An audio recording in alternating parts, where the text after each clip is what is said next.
श्रियकान्ताय कल्याणनिधये निधयेतिनाम् श्रीवेङ्कटनिवासाय श्रीनिवासाय मङ्गलम् लक्ष्मी सविभ्रमालोकसुभ्रूविभ्रमचक्षुषे चक्षुषे सर्वलोकानां वेङ्कटेशाय मङ्गलम् श्रीवेङ्कटाद्रिशृङ्गाग्रमङ्गलाभरणाङ्गये मङ्गलानां निवासाय श्रीनिवासाय मङ्गलम्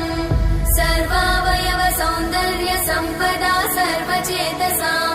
सदा सम्मोहनायास्तु वेङ्कटेशाय मङ्गलम् नित्याय निरवध्याय सत्यानन्दचिदात्मने